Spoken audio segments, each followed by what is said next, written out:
matulungin sa dukha, magbigay ng anumang kailanganin nila, maialay aking buhay sa kanilang kaginhawahan. Kung wala kong pag-ibig, walang pakikinabangin sa akin. Tatapwan ngayon'y nananatili ito, ang tatlong sangkap ng butihing pagkatao, ang pananampalataya, pag-asa at pag-ibig. Ngunit ang pinakadakila sa lahat ay ang pag-ibig.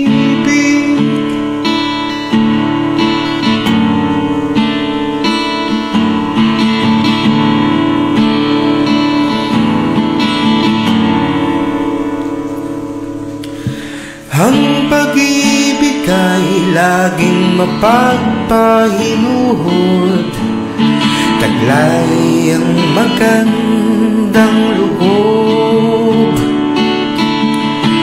Ang pag-ibig ay hindi nagmamapuri, hindi mapagpalalo, at hindi makasarili.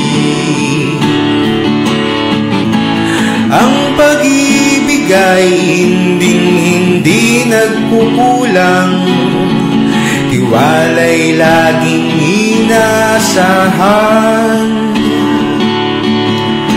Lahat ay tinitiis, galit inaalis. Kung ikaw ay may pag-ibig, halina't sumabay ka sa awit. Tatapwan ngayon'y nananatili ito, ang tatlong sangkap ng butihing pagkatao, ang pananampalataya, pag-asa at pag-ibig. Ngunit ang pinakadakila sa lahat ay ang pag-ibig.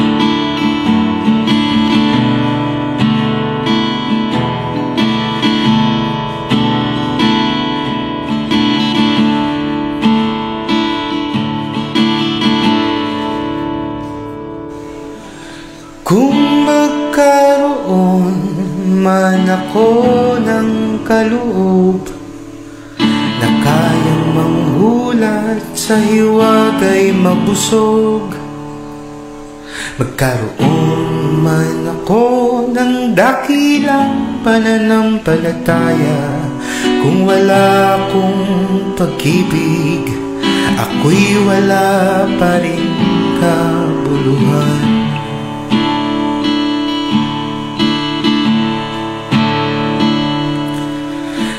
Kung ako'y maging matulungin sa dukha, magbigay ng anumang kailanganin nila, maialay aking buhay sa kanilang kaginhawahan. Kung wala akong pag-ibig,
stately form, Her Majesty,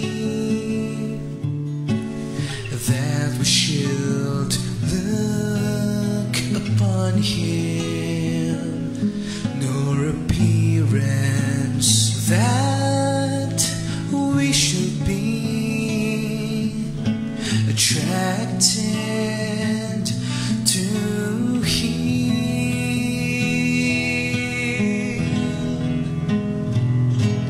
He was despised and forsaken of men, a man of sorrows and acquainted with grief, and like one from whom men hide their face, He was despised, and we did not esteem Him.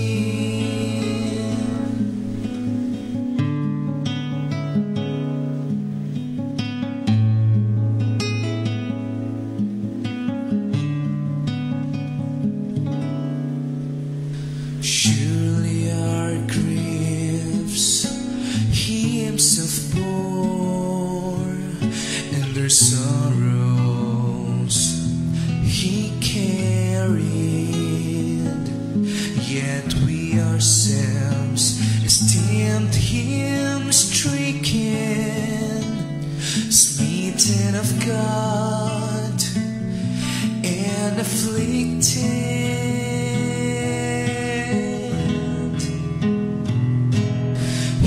Was despised and forsaken of men, a man of sorrows and acquainted with grief, and like one from whom men hide their face, He was despised, and we did not esteem Him. But He was pierced through for our transgressions, He was crushed for our iniquities. The chastening for our well-being fell upon Him, and by His scourging we are healed.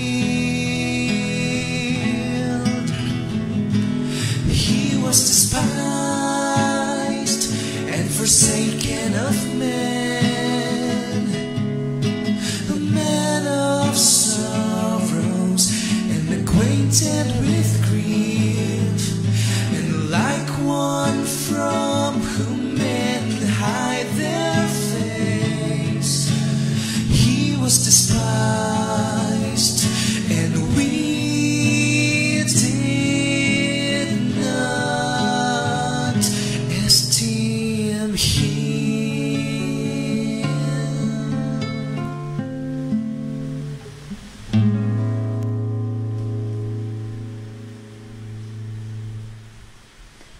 layo pa.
Hello, hello, hello.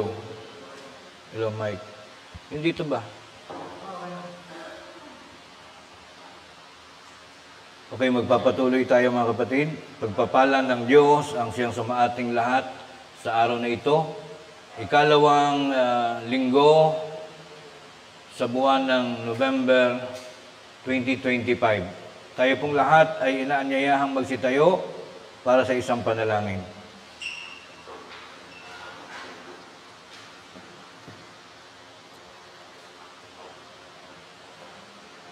Sa ating pong mga dako, damhin natin ang presensya ng ating Panginoon. Manalangin tayo mga kapatid. Amang banal na makapangyarihan sa lahat, naririto po kami na iyong mga hamak na mga lingkod sa iba't ibang mga dako. Matapos po ang iyong mga pagpapala na dumaan sa aming mga harapan, matapos na ang isang linggong araw ay muling lumipas, sa pamamagitan ng iyong mga pagpapaubaya. Kami na iyong mga alipin ay muling bumabalik sa aming mga dako na iyong pinagtalagahan upang maging kaisa kami sa bawat linggo ng pagsasakatuparan ng aming pong pagtitipon at pananambahan upang aming maisagawa ang paraan ng aming pagpapasalamat at pagluwalhati sa iyong pangalan, alang-alang sa napakaraming mga kadahilanan. Salamat po, Panginoon, sa pananatili ng aming mga hiram na buhay, na mula noon hanggang sa mga panahong ito ay tinataglay pa rin ang bawat isa sa amin. Salamat po, Panginoon, sa lahat ng mga butil ng iyong mga biyaya na patuloy na dumarating sa aming mga pagtangkilik at amin po itong kinakasangkapan upang aming mahusay na mapangasiwaan ng mga pag-iingat, pagtutustos sa lahat ng aming mga pangangailangan sa araw-araw ng aming buhay. Salamat po, Amang Banal, sa iyong mga paglingap, pagkakaloob sa amin ng mga ligtas na mga kapaligiran at mga panahon sa lahat ng mga pagkakataon ng aming buhay. Ito ang nagiging dahilan kung bakit maging ang mga kapayapaan at pagkakaisa, pag-ibig, kahinahunan at pagkalayo sa maraming uri ng mga hindi mabuting mga kapalaran. Ngayon ang araw ng aming pagpapasalamat sa iyo, Panginoon. Sinasamba ka namin, niluluwalhati namin ang iyong dakilang pangalan. At sa aming mga abang mga kalagayan, batid namin na wala kaming sapat na pag-aari na maaari naming maituring na pambayad sa lahat ng aming mga pagkakautang sa iyo. Maliban na sa ganitong mga tagpo ng mga pagkakataon ay hindi po namin pabayaan na maging bahagi kami sa mga kapatid na gaganap ng isang mahalagang pagtitipon. Salamat sa mga kalakasan, sa isipan at pagpapahalaga na sumibol sa amin pong mga damdamin. At ngayon kami magkakapatid mula sa iba't ibang mga lokal, mga bansa, mga sambahayan na ngayon po ay maliligaya at payapa na kaisa namin sa pananambahang ito. Kami po, Ama, iyong samahan sa loob ng maikling sandali at lalong higit sa panahon ng aming pag-aaral ng mga mahalagang payo o aral na nagmumula sa iyong banal na kasulatan. Katulad ng palagi ang nagaganap, iyo po sanang marapatin na kaming lahat ay magkaroon ng bukas na isipan at nahahandang mga damdamin na siyang magpapahalaga at magtatanim ng mga butil ng iyong mga katwiran at sa patuloy naming paghiram ng mga kalakasan at mga panahon ay magagamit lamang namin ang mga aral na ito sa pangangasiwa ng pag-iingat ng aming pong mga pananampalataya. Amang Banal na makapangyarihan sa lahat, lingapin mo po at basbasan ang lahat sa amin. Nagmumula sa mga sanggol, mga kabataan, sa mga magulang at sa mga katandaan, mga mangangaral na patuloy na nagkakasama-sama sa iyong iglesia.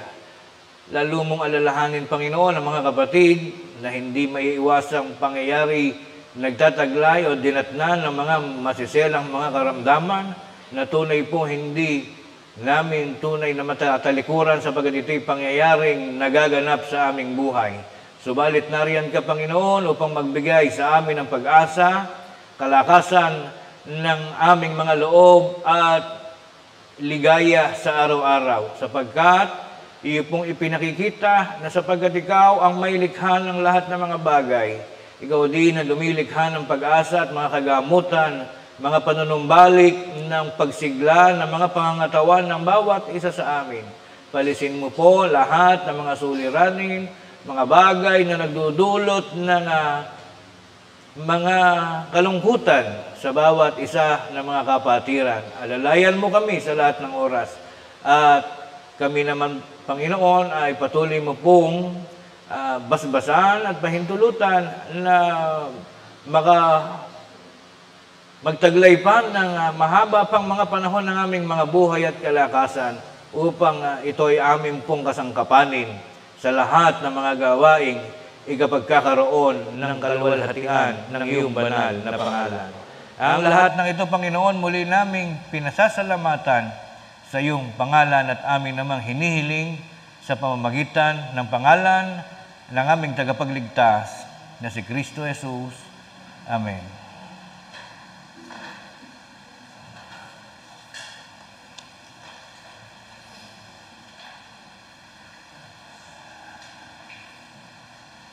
Mga kapatid, pagpapala ng Diyos ang muling sama sa atin.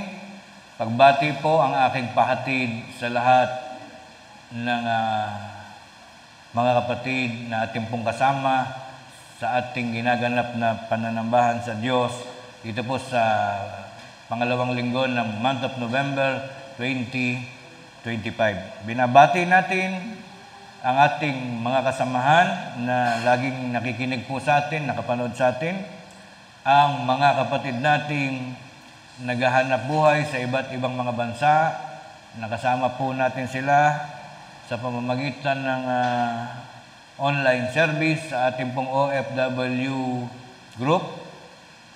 Hello po sa inyong lahat at patuloy na pagpapala ng Diyos ang sumainyong lahat, mga kapatid. Gayon din, mga kapatid natin, Parañaque City, ang ating mga kapatid sa Talanay, sa Baguio, sa Nueva Ecija, Tarlac at sa iba't iba pang mga panig ng mga lokal na ating pinangangasiwaan.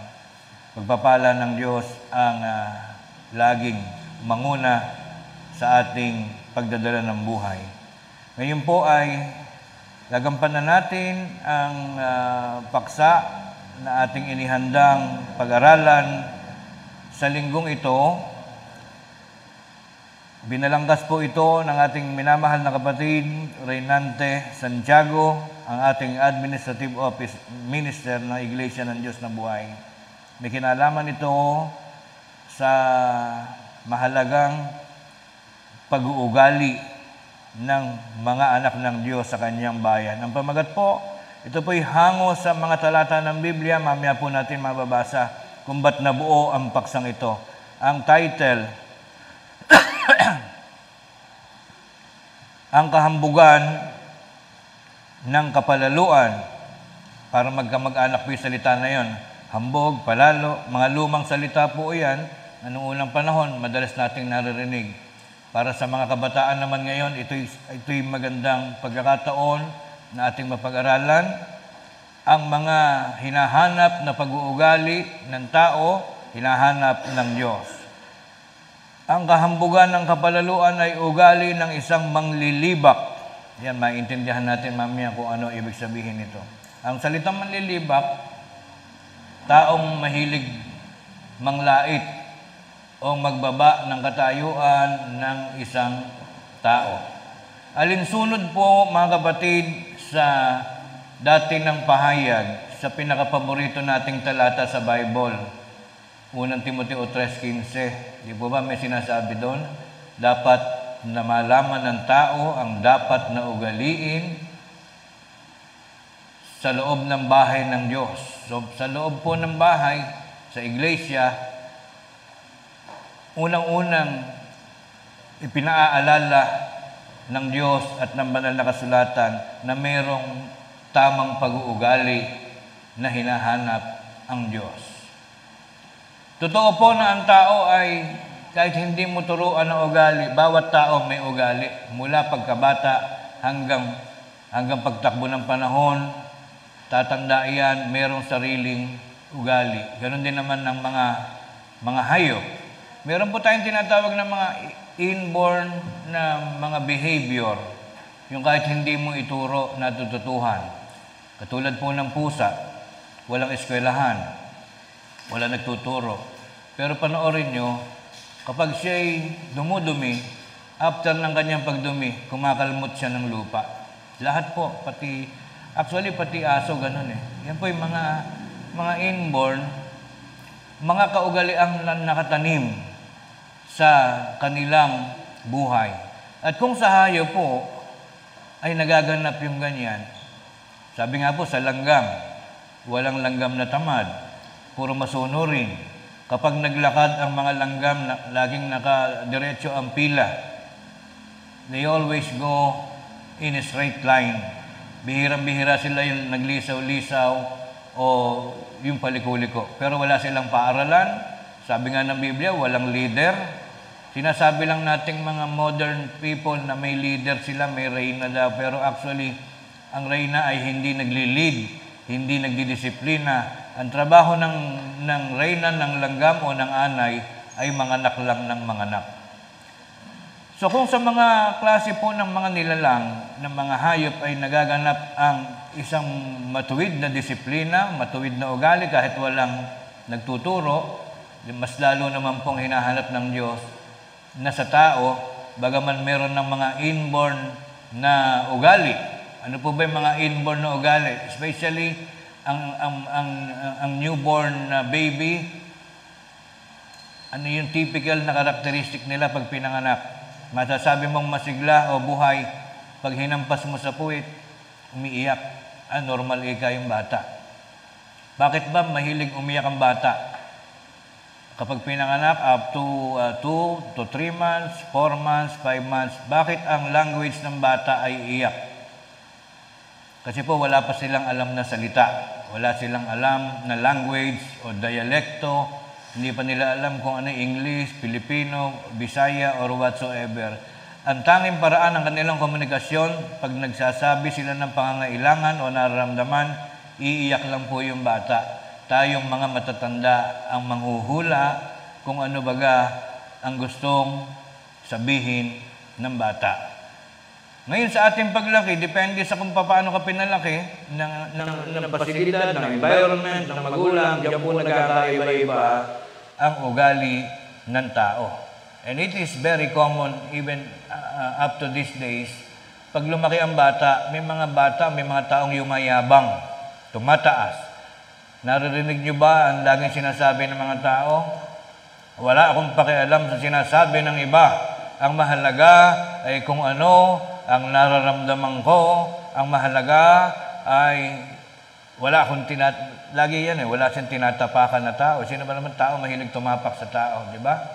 Laging katwiran yan, mapakinggan mo sa TV, sa internet, sa Facebook, mabasa mo sa libro, na wag mo daw intindihin ang sinasabi ng iba. Ang mahalaga kung ano nararamdaman mo, maging maligaya ka.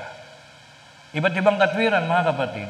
Pero kung atin pong aalamin sang-ayon sa mga pahina ng banal na kasulatan, may mga bagay ding dapat tayong unawain. Una-una, yung pakikinig sa iba. Hindi po tama yung wag mong intindihin ng iba. Yung bang nanay, hindi ba iba? Ibang tao yun, hindi naman ikaw yun, iba yun, iba sa iyo. Pag ba nagtuturo ang nanay, hindi mo pakikinggan? Siyempre, pakikinggan mo. Ang teacher mo, ibang tao yun. Hindi pwedeng lapatan mo yan ang sasabihin mong, hindi mahalaga ang sinasabi ng iba. Ang mahalaga ay kung ano nararamdaman ko. Yun yung mga palalo, yun yung mga hambog. Kung estudyante ka, nagtuturo ang teacher mo, hindi mo papakinggan, sigurado bagsak ka. Hindi obra ang kayabangan ng estudyante sa loob ng paaralan. Kaya, in some ways, yung ganong mga pananalita ay salitang matigas lang ng mga mayayabang na hindi marunong makinig sa payo ng iba. Ang hinahanap po ng Diyos, unang-una, na mahalagang ugali ng isang lingkod. Hindi mayabang, hindi hambog, kundi isang mapagkumbaba.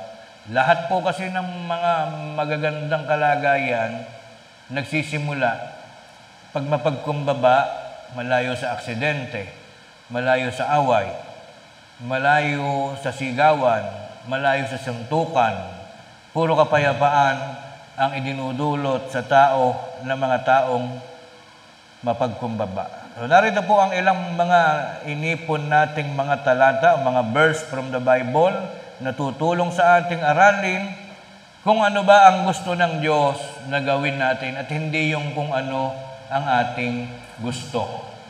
Kalimutan na po natin yung katwiran na kung ano ang gusto ko, yun ang gagawin ko, yun ang ipaglalabang ko.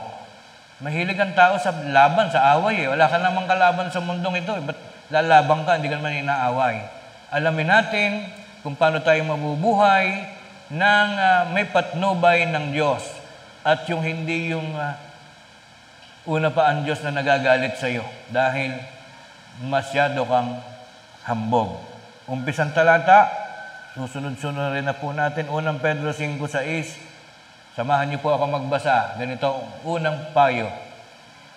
Kaya't kayo'y mangagpakababa sa ilalim ng makapangyarihang kamay ng Diyos upang kayo'y kanyang itaas sa kapanahunan. May meaning po yan. Sa dulong bahagi ng ating buhay, kung kailan man tayo mag-final destination sa ating buhay, although pangarap nating mabuhay na mahaba, siguradong itataas ka ng Diyos. Ibig sabihin ng itataas, magmamana ka ng buhay na walang hanggan. Paano ang paraan? Magpakababa. Paano ba pinakikita ng tao ang pagpapakababa? Unang-una, yung araw ng linggo ay ikaw ay nagpapakababa at meron kang inaalalang tungkulin na gagawin mo sa harap ng Diyos. Paano masasabing ikaw ay mapagmataas? Yung wala kang pakialam sa pagsamba, hindi mo naisip na ngayon pala'y araw ng pagtitipon, kung kailan mo lang maisipan na maglingkod sa Diyos. Yun po ay isang estilo o gawain ng pagmamataas. Bakit po sinasabing pagmamataas yung lumilimot tayo sa ating date, nakikipag-date tayo sa Panginoon every Sunday. But then, lagi tayong madalas maraming tao lumilimot sa ganyang gawain. Bakit sinasabing mapagmataas ang ganyang gawain? Kasi parang sinasabi mong ikaw lang ang gumawa sa sarili mo, wala kang utang na loob sa Diyos. Kahit sa magulang po yan gawin, magagalit eh. Kahit gawin ng kapwa mo sa iyo yan, magagalit ka rin.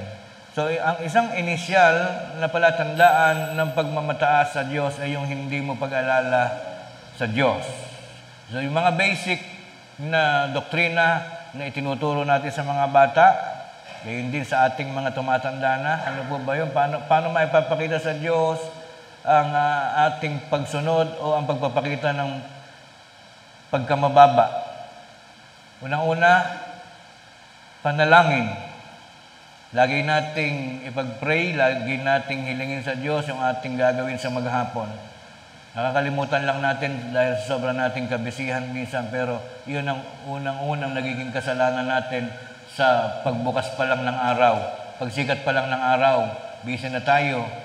Gigising, gagayak, papasok sa trabaho, nakalimutan nating magpasalamat sa Diyos dahil sa isang payapang gabi na kung saan ay sinubaybayan tayo ng Diyos at hindi tayo inilagay sa matinding kapahamakan. Every night and every day, habang tayo nakatatagpos ng 24 hours, yun ay mahalagang dahilan o mahalagang reason upang manalangin at magpasalamat sa Diyos. Sabi nga po sa isang talata, bawat bagay na iyong hilingin sa Diyos nang may marubdob na puso ay ibibigay ng Diyos. Minsan kaya lang tayo hindi binibigyan kasi hindi naman tayo serious sa ating paghiling. Hindi tayo tapat sa ating ginagawa. Nagpapatangay agos lang tayo minsan. Sino ba sa atin, mga kapatid, yung kaya lang umaattend ng samba ay dahil nahihiya sa nanay, nahihiya sa asawa, o gusto lang makitang makikigaya-gaya lang? Meron na ba sa ating nakakaramdam ngayon ng tunay na damdamin na talagang kaya tayo umaattend ng pagtitipon o pagsamba ay sapagkat napakarami nating utang sa ating Panginoong Diyos? Ang buhay na ating ginagamit sa araw-araw ay bigay sa atin ng Diyos. Kaya pag tayo nagpapabaya, parang sinasabi mong, wala na akong pakialam sa iyo, Diyos. Kahit pabayaan mo ako, wala akong pakialam sa iyo. Ganun ang meaning pag lumilimot ka sa pagsamba. At pagkatapos, pag bigla ka nagkasakit, mananalangin ka naman, umiiyak ka pa sa Diyos. Di po ba? Nakakahiya sa Diyos. During the time na tayo may pangangailangan, nakakahiyang manalangin sa Diyos kapag tayo ay may utang. Kaya ano po gamot? Laging magpakababa, laging umalala sa ating Panginoon. Next, Efeso 4:2. Tungkol pa rin sa pagpapakumbaba. Nang buong kapakumbabaan at kaamuan, ito po ang gagawin natin paglilingkod sa Diyos. Dapat hindi ka mayabang. Lagi kang mapagkumbaba, maamo, may pagpapahinuhon, na mangagbatahan kayo sa pag-ibig. Ibig sabihin ng mangagbatahan, mga kabataan dito, pare-parehas tayong gagawa ng tungkulin. Gagawin natin kaligayahan every Sunday, marinig natin ang mga batas ng Diyos, and every day gagawin natin lahat ang kanyang mga iniuutos. Yon ang maligayang batas na ipinagkaloob sa atin ng ating Panginoong Diyos. Next, Filipos 2:3. Ano naman nating mababasa? Huwag ninyong gawin ang anuman sa pamamagitan ng pagkakampi-kampi. Kaya kahit kailan ayaw ng Diyos yung nagkakampi-kampihan, lalo na sa iglesia. Kaya nga po, ayan ang katwiran sa ating bylaws. Kaya walang eleksyon. Pag religion, hindi dapat may eleksyon. Kasi nahahati yung mga tao. Parang bansa. Pag 5 ang kandidato, mahahati sa 5 ang mga tao. Pag 2 ang kandidato, siguradong mahahati sa 2. Ayaw ng Diyos ng pagkakampi-kampi o sa pamamagitan ng pagpapalalo, kundi sa kababaan ng pag-iisip. Lagi talagang hinahanap ng Diyos yung mababang isip, yung lagi kang down. Iniisip mo talaga na kung wala ang Diyos ay hindi ka mabubuhay, hindi ka makalalakad, hindi ka makakakita. Lahat ng iyong kakayahan ay utang sa Diyos. Kaya walang dahilan na tayo po ay lumimot sa Diyos. Ipalagay ng bawat isa ang iba na lalong mabuti kaysa kanyang sarili. Madalang po yung taong ganon. Karaniwan sa ating tao, puro tayo magaling. When we speak of the truth, we always say, ako tama, ako magaling. Hindi mo gustong makinig sa payo ng iba. Yun yung sinasabi natin kanina na wala ka akong pakialam sa sinasabi ng iba. Paano kung tama yung sinasabi? Normal reaction nating mga tao pagka pinagsasabihan tayo ng totoo naman, nagagalit tayo. Takot tayong malaman kung ano yung ating tunay na kalagayan. Iniisip natin tayo sinisiraan lang o pinipintasan. Pero minsan yung sinasabing masakit ng ibang tao ay iyon ang katotohanan. Kaya ang sabi daw, kung tayo nakakapakinig ng mga salitang masakit, yung tinatawag na constructive criticism, mga kritisismong nakapagpapataas din ng iyong pagkatao kung iyong tatanggapin. Ba't ba ikaw ay pumapasok ka ng hanap buhay, hindi ka man lang nagsusuklay. Yan naman lang kapakialam mo. Minsan yung mga tao ganun eh. Yung pag itinatama ka na, nagagalit pa tayo. Kaya yun ang sabi ng Diyos, sa ating pamumuhay, ipalagay natin ang bawat isa, mas magaling ang ibang tao kaysa sa atin. Sapat na yung alam mong magaling ka rin, pero wag mo na ipagyabang.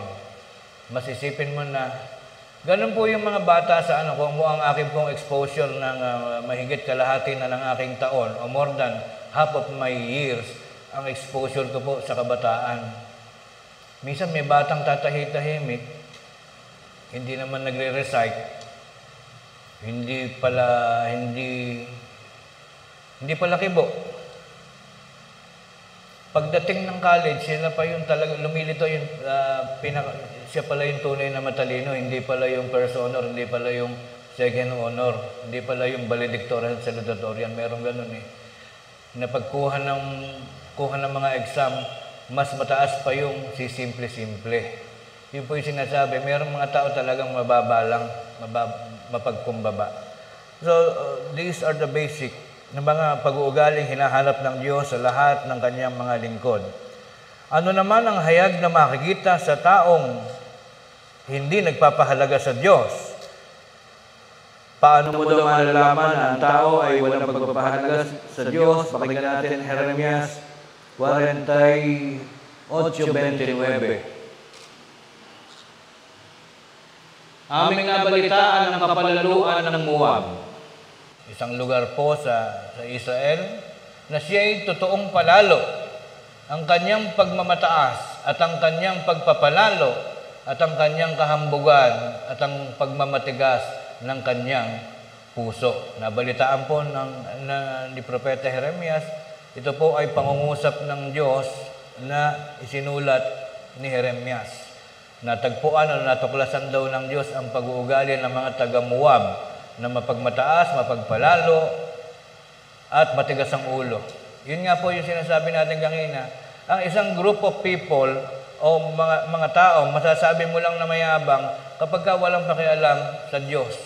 Yung parang kayang mabuhay nang hindi na humihingi ng tulong sa Diyos. Yun po talaga yung galit na galit ng Diyos. Yung mga taong palalo at mapagmataas. And that is the reason kaya nga po ginunaw ng Diyos ang mundo noong unang panahon, sa panahon ng lumang tipan. Kaya galit na galit ang Diyos sa mga pag-uugali ng tao, na ang tao sa una nangangailangan, gumagapang pa lang pagbagong panganak hanggang tinuturoang lumakad. Pag natuto na, wala na pakialam sa Diyos.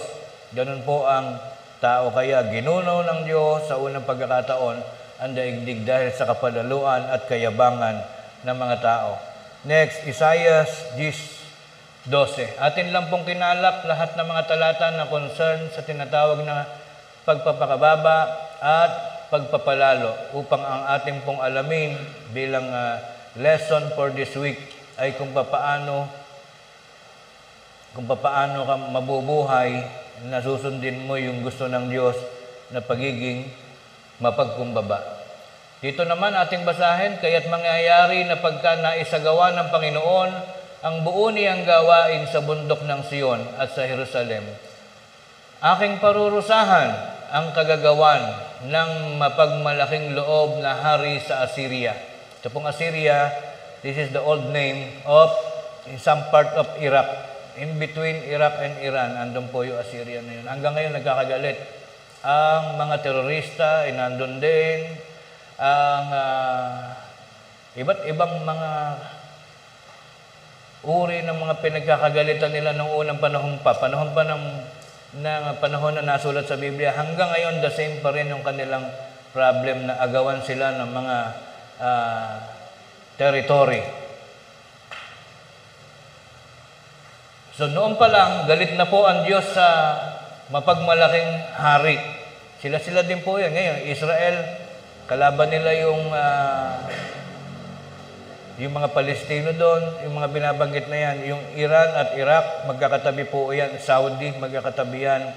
At sila ay iba-iba rin naman ng mga religion. Willing silang magpasabog ng granada sa kapwa. Tuwan-tuwa pa sila doon pag nakakapatay ng maraming kapwa-tao sa kanilang religion. Parang nagiging banal pa pag ikaw ay nakakapatay ng maraming tao. Kaya galit ang Diyos, mapagmalaking loob na hari sa Assyria at ang kalwalhatian ng kanyang mga mapagmataas na tingin. Next, ikalawang Timoteo 3, 1 hanggang 2. Puro tungkol lang po ito sa pag-uugali. Ano naman ang ating mapupulot dito sa talatang ito? Datapwat alamin mo ito na sa mga huling araw, which is today na po yan, yung huling araw, kapag ka daw nahalata mong mukhang malapit na matapos, pero naniniwala naman tayo na habang tayo nananampalataya ay pahahabain pa ng Diyos ang ating panahon. Pero hindi tayo makakatakas na tawagin, itong panahon po natin ay ito na ang huling panahon. Sa mga huling araw ay darating ang mga panahong mapanganib. Bakit kaya? Sapagkat ang mga tao magiging maibigin sa kanilang sarili. Yun yung sinasabi natin kanina. Mapagmataas, mayabang. Ganito ako, hindi mo ako kailangan baguhin sapagkat ako'y pinanganak ng ganito. Yan po yung mga mayayabang, mapagmataas. Merong mga taong ganon na ayaw nilang magbago. Ang katwiran nila, ganito na ako. Kailangan mong tanggapin ako na ganito ako. Ganun ang mga maling katwiran ng tao. Maibigin sa sarili. Kaya merong tayo nakikitang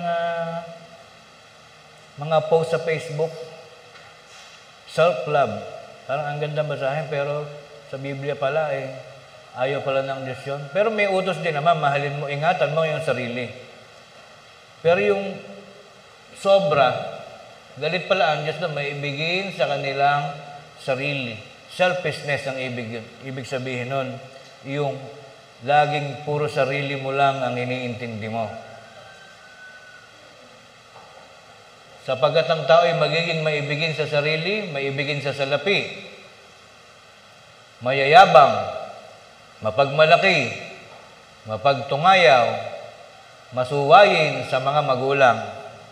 Yan ang marami ngayon. Mga walang turing. Ano ibig sabihin ng walang turing? Yung hindi ka mapag-alam, hindi mo na iniisip kung sino ba talaga ang nagbibigay sa atin ng lakas. Hindi mo na itinuturing. Hindi mo na kinoconsider. Inconsideration sa English. Hindi mo na inaalala kung kanino ka ba may utang. Mga walang turing, mga walang kabanalan. Ayan, mga walang hilig sa religion. A lot of people can live na kahit walang religion ay wala lang sa kanila. Marami pong ganyan, mga kapatid. Sus mio. Baka kung 10 milyon ang tao, halimbawa, 8 milyon yung walang pakialam sa relihiyon, walang kabanalan. So sa ating mga huling kabanata, sapagkat ang paksang ito maiksi lamang, ano ang turing ng Biblia sa mga taong hambog at palalo, na kung hindi mo babaguhin, ay may magaganap na hindi mabuting kapalaran. Pakinggan natin, Kawikaan 21:24. Ang palalo at mapagmataas na tao, manglilibak ang kanyang pangalan. Siya'y gumagawa sa kahambugan ng kapalaluan. Ibig sabihin, mula bata hanggang tatanda na at mamamatay, hindi na mababago yung manglilibak, palalo, mayabang. Ganyan ang sabi ng Biblia.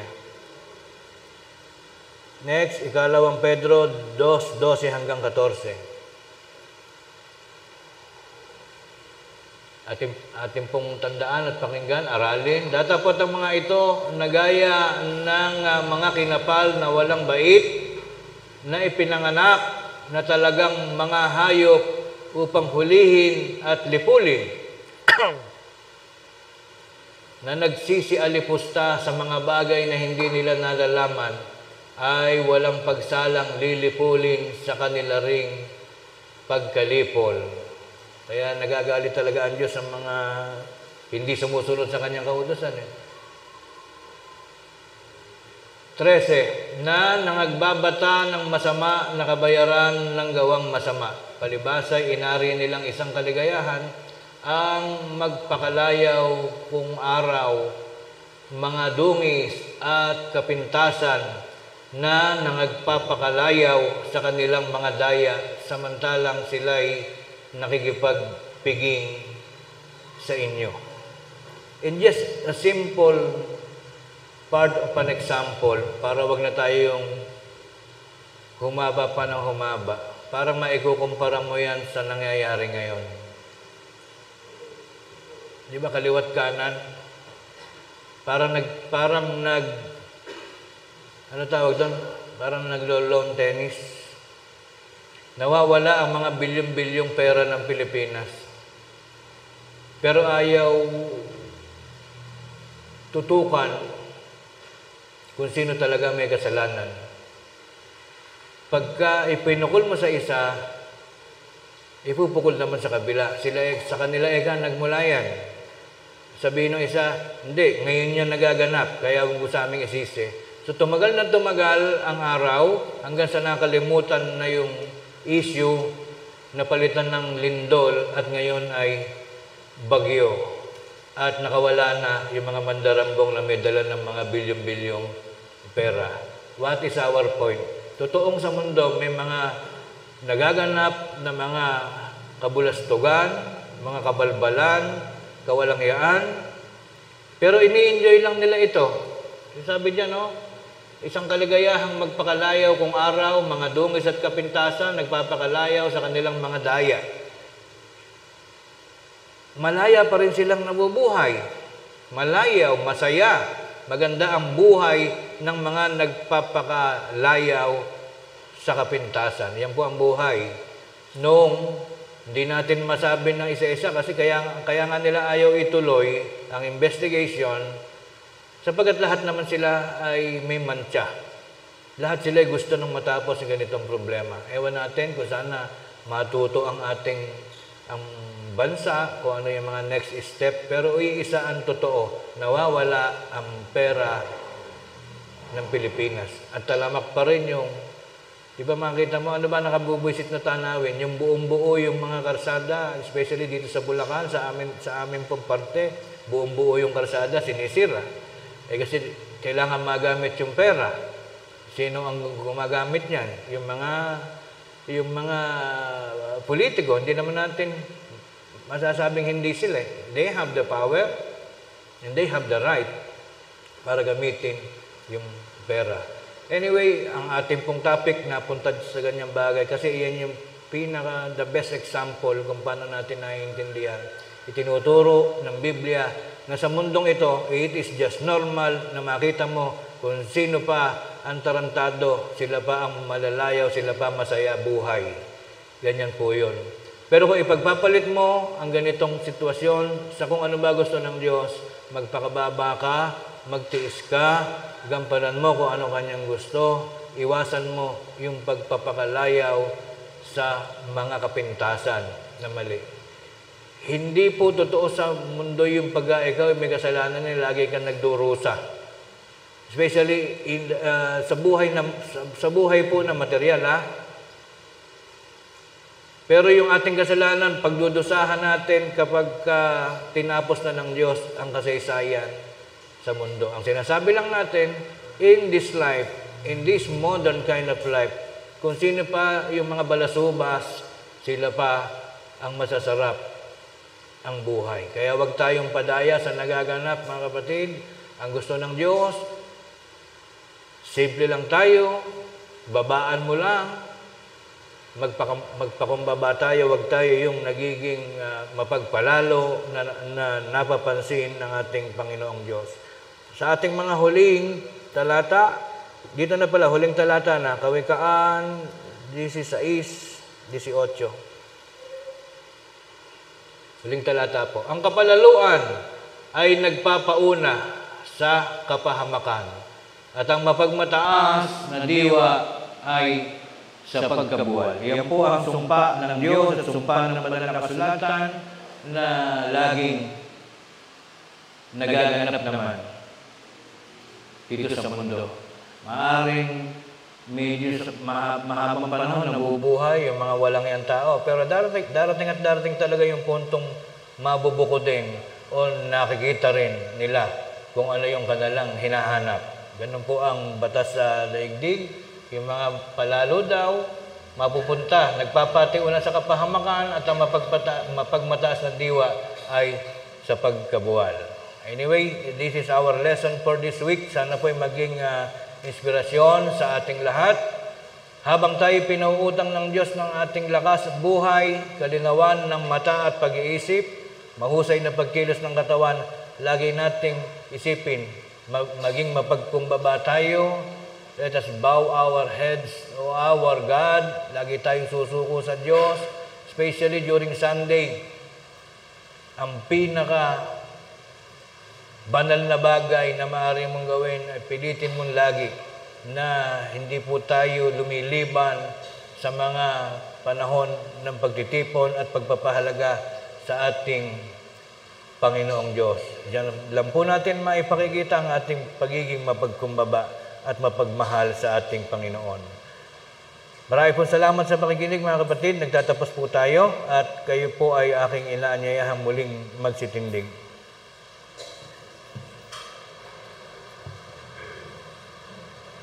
Panginoon naming Diyos, Amang makapangyarihan sa lahat, marami pong salamat sa iyong kagandahang loob na muli mong ipinarating sa aming lahat. Ang kami po ay magkaroon ng pagkakataong maging saksi sa aming mahalagang gawain. Salamat din, Amang Banal, sa iyong mga payo na nagtuturo ng mga kaparaanan kung paano mo hinahanap, kung ano ang hinahanap mo mga pag-uugali sa iyong mga itinuturing na mga anak. Salamat po sa iyong mga paalala. Nawa ay gabayan mo rin kami, Panginoon, tulungan mo rin kami na aming pong matupad, magampanan, ang pagiging mapagpakumbaba sa lahat ng mga pagkakataon ng aming buhay. Matuto kaming laging umalala sa iyong banal na pangalan sa araw-araw ng aming buhay, lalong-lalo na sa pagganap ng pakikipagkaisa sa araw ng aming pagtitipon. Lubos kaming umaasa, Panginoon, na katulad ng iyong mga isinasagawa sa lahat ng araw ay hindi mo kami pababayaan. Iyo pong ipamamatnubay sa aming lahat ang iyong mapagbigay na pangalan. Ang iyong makapangyarihang kamay ay lagi mong ilalagi sa pamamatnubay sa amin.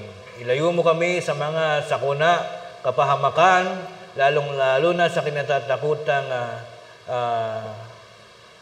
pangyayari na magaganap sa araw na ito, ang malakas na bagyo na maaaring magbigay ng mga hindi magandang katayuan ng aming buhay.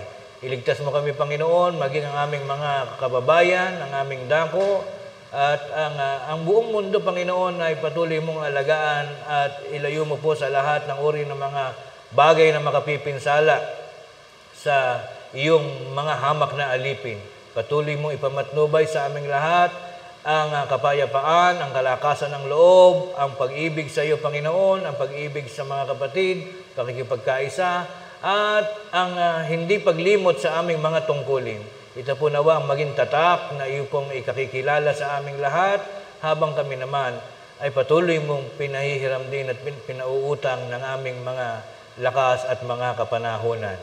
Amang banal na makapangyarihan sa lahat, ito po ang aming samot dalangin. Ang lahat ay aming pong pinasasalamatan sa iyong pangalan at hinihiling sa pangalan ni Jesus na aming tagapagligtas. Amen. Umawit po tayo ng awit ng paghahandog. Narito kami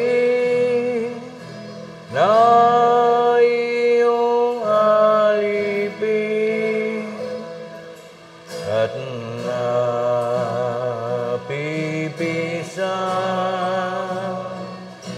sa iyong piling, dalangin, aawit ay inihain. Sana ay marapati,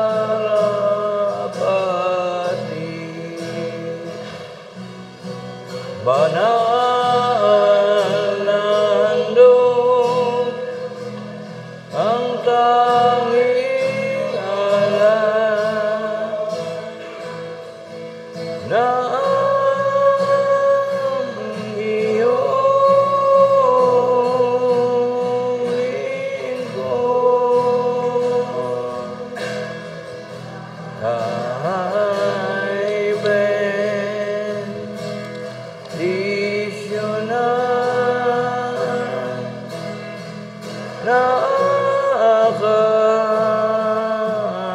kaya ng kaloob. Ang handog na ukol sa Espiritu ay tungkulin na lingkod ni Kristo upang ipahayag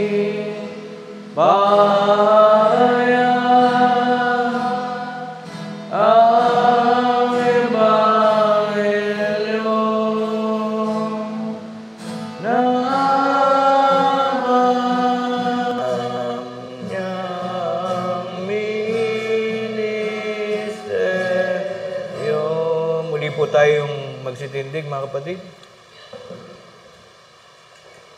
Panginoon naming Diyos, amang makapangyarihan sa lahat, naririto po amang banal ang isa sa mahalagang bunga ng aming mga tapat na pananampalataya. Narito ang salaping handog na ngayon po'y sama-samang ipinagkakaloob ng iyong mga anak. Na bagaman aming nababatid na hindi man ikaw ang siyang tuwirang gagamit ng salaping ito, ito ay amin pa rin inihahandog sa iyo, Panginoon, buong pusong pinapangarap ng iyong mga anak na ito nawa ay magsilbing isang samyong kalugod-lugod na ngayon ay makararating sa iyong dakong sinapupunan upang ito'y maghatid ng karagdagang kapurihan at kaluguran sa banal mo pong pangalan. Iyo po sanang ipahintulot, Ama, na sa laping ito'y maging mabuting kasangkapan ng iyong pangasiwaan sa mga pagtataguyod ng lahat ng mga proyekto nito, gaya ng mga pagawain, mga pagtulong sa mga kapatid, bunga ng iba't ibang mga kadahilanan, at ang ilang bahagi ng salaping ito'y patuloy na magamit ng iyong mga mangangaral sa mga panahon na sila'y naghahatid ng iyong mga aral at salita sa lahat ng mga dako o lokal na kinaroroonan ng mga alipin mong mga tagapakinig sa tuwing sumasapit ang mga araw ng mga pananambahan. At ang ilang bahagi pa rin ng salaping itong tinitipon ng iyong pangasiwaan magamit nawa ng iglesia sa mga gawaing ikapagkakaroon pa rin ng pagtawag pansin ng ilan pang mga aming mga kaibigan at mga kapwa na naghahangad na sila rin naman ay makarinig ng iyong katotohanan katulad po namin. Sila po ay makasama namin sa loob ng iyong bayan na sumasampalataya sa iyong dakilang mga aral.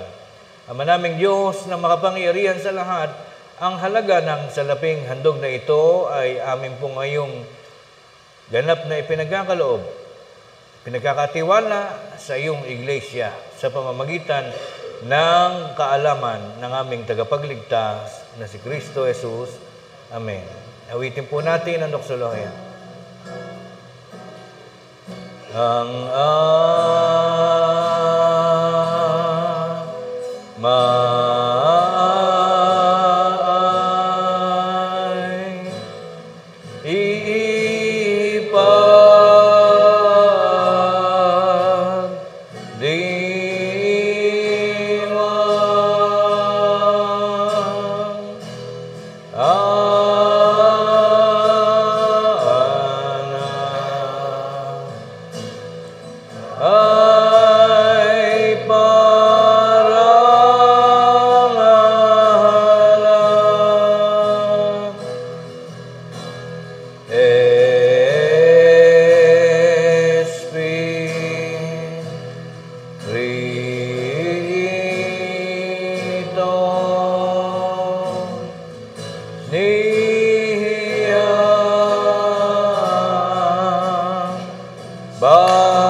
Baisa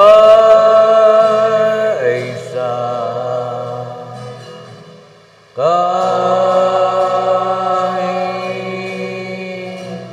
na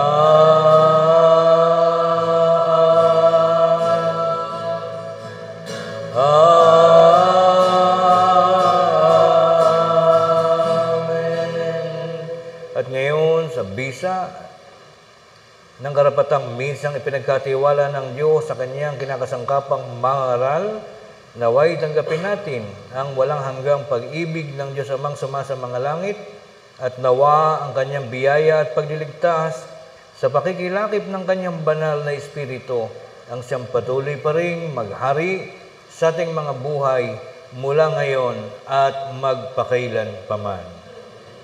Maraming salamat mga kapatid, hanggang sa muli.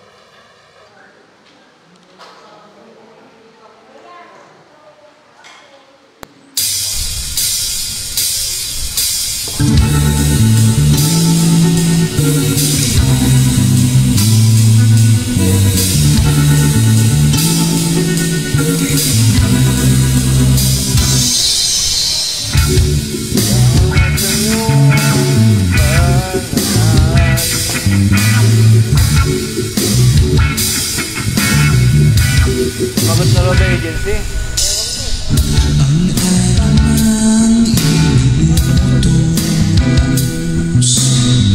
Ng Diyos ang nasalain. Ito'y dapat gawin lubos. Kasi pag-aralan mo yung chord, paulit-ulit na yung chords ko, di ba? Ito nga, paulit-ulit na yung chords ko.